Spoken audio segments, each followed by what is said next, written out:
Hello everyone, welcome back to my channel. आज की इस वीडियो में मैं अपना डीबी और मेडिकल एक्सपीरियंस क्या रहा है एसबीआई क्लर्क को ज्वाइन करते हुए उसके बारे में बात करूंगी। तो चलिए शुरू करते हैं। रिजल्ट आने के 15 से 20 दिन बाद ये प्रोसेस शुरू हो जाती है। उसमें सबसे पहले स्टेप क्या होता है कि आपको एक मेल रिसीव होगी जिसे हम बोलते हैं ऑफर लेटर। वो आपको पोस्ट से आपके घर तक भी आएगा।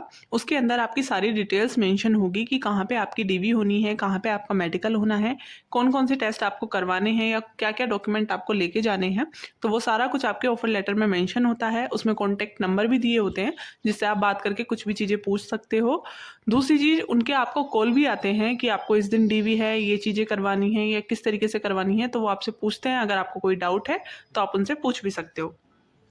तो मेरा मेडिकल एंड डीवी दोनों 8 जुलाई को शेड्यूल था। स्टार्टिंग में मतलब सुबह सुबह मुझे जाना था 8 बजे वहाँ पे ऑफिस में। वहाँ से मुझे एक फॉर्म मिलता। फॉर्म मिलने के बाद आपको वो फिल करके हॉस्पिटल जाना होता है। हॉस्पिटल उन्होंने ही बताया था, उनका ही टाई अप था, तो हम डायरेक्ट हॉस्पिटल गए। फिर उसके बाद हमारा लोकप्रिय हॉस्पिटल था जहाँ पे हमारे सारे टेस्ट हो रहे थे। उसके बाद वो लोग हमसे फ़ीस लेते हैं वहीं पे। तो मेरा ओवरऑल पड़ गए थे 5000 की। उन्होंने एक बार ही स्लिप कट कर दी थी और उसमें ही सारे टेस्ट इंक्लूडेड थे। बाकी फिर हमने सैंपल वगैरह देके सारे टेस्ट करवाने के बाद हमें डायरेक्ट जाना था फिर अपने ऑफिस, ब्रांच ऑफिस, और वो रिपोर्ट्स ऑटोमेटिक वहाँ पे अपने आप भेज देंगे, तो हमें उसमें कुछ करने की ज़रूरत नहीं थी। सारे टेस्ट करवाने के बाद लगभग 1 बजे हम अपने ऑफिस, ब्रांच ऑफिस पहुंच गए थे। वहाँ जाने के बाद वो आपको डॉक्यूमेंट्स देते हैं बहुत सारे फिल करने के लिए। आपको वो सारे फॉर्म्स फिल करने होते हैं, ठीक है। और वो सारा कुछ गाइड करते रहते हैं कि आपको इस तरीके से फिल करना है, तो आपको कोई दिक्कत नहीं आने वाली है उस चीज़ में। वहाँ पे आपको वो केवाईसी आपकी और एक बोलते हैं सिविल रिपोर्ट देंगे, एप्लीकेशन प्रिंट करके देंगे आपकी, और आपके कॉल लेटर्स भी उन्हीं के पास होते हैं, प्रीलिम्स और मेंस के जो आपके सबमिट हो गए होते हैं, तो वो भी आपको एक फ़ाइल में लगा के देते हैं।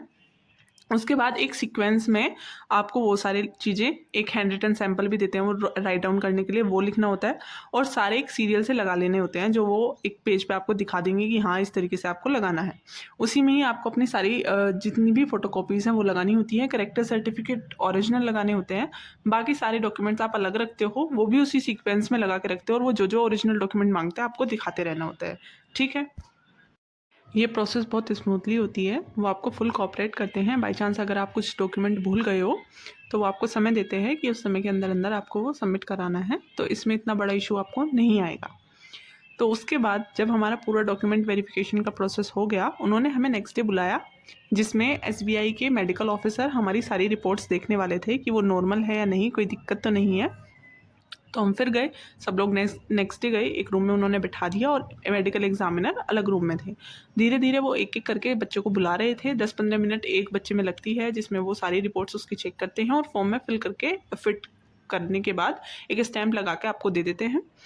फिर वो फॉर्म आपको एक सर को दिखाना होता है, वेरीफाई करवा के आप फिर अपने घर आ जाते हो, ठीक है।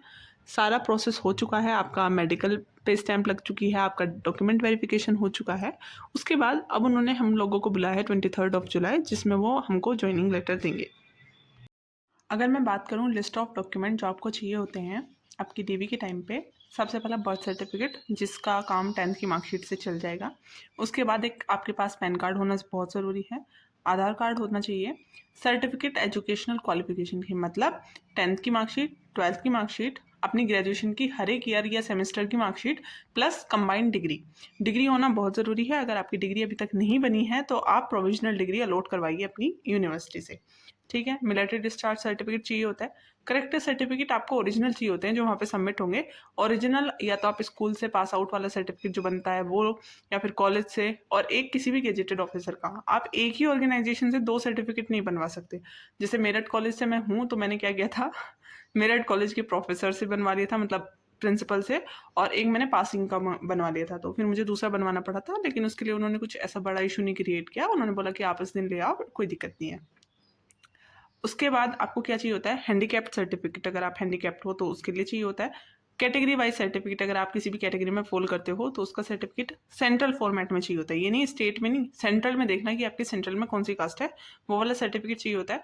ईडब्ल्यूएस अगर आपने बनवाया हुआ है तो वो सर्टिफिकेट, और अपने पासपोर्ट साइज फ़ोटो अच्छे खासे रख लेना। मेरे पास तो बहुत सारे थे, तो 6 पासपोर्ट साइज़ कलर फोटोग्राफ्स आपको चाहिए होते हैं। तो ये लिस्ट ऑफ डॉक्यूमेंट है, आप स्क्रीनशॉट लेके रख लो। अगर आपके पास कोई नहीं है तो आप वो चीज़ें बनवा लो। हाँ, एक बात और, अगर आप किसी भी कैटेगरी में फ़ॉल नहीं करते हो, जैसे एससी, एसटी, ओबीसी, तो आपको एक रेजिडेंसी सर्टिफिकेट देना होता है, जिसे हम बोलते हैं मूल निवास प्रमाण पत्र। तो वो आपको ज़रूर चाहिए होता है, तो आप वो बनवा लेना अपना, उसकी ज़रूरत पड़ेगी आपको। मैंने लिस्ट ऑफ मेडिकल टेस्ट भी दिखा दिए हैं, in case you wanted to know कि क्या-क्या टेस्ट होते हैं हमारे, तो वो आप लोग देख लेना। मेरा ओवरऑल एक्सपीरियंस बहुत अच्छा रहा है। मेडिकल के केस में बोलो या फिर टीबी के केस में बोलो, सब कुछ प्रोसेस स्मूथली हो गई है, इतनी बड़ी कोई मुझे दिक्कतें आई नहीं। और जितने भी ऑफिसर्स थे सारे बहुत कोऑपरेटेड थे, सबने पूरा अच्छे तरीके से कोऑपरेट किया, हेल्पफुल थे काफ़ी। बस उन लोगों ने हमको लंच नहीं प्रोवाइड कराया हमारे सेंटर पे, बाकी सब सेंटर पे लंच प्रोवाइड कराते हैं, तो मेरठ में हमको लंच नहीं प्रोवाइड कराया गया। बाकी ओवरऑल एक्सपीरियंस मेरा बहुत अच्छा रहा। I hope you like the video. If you like the video, do like, share and subscribe.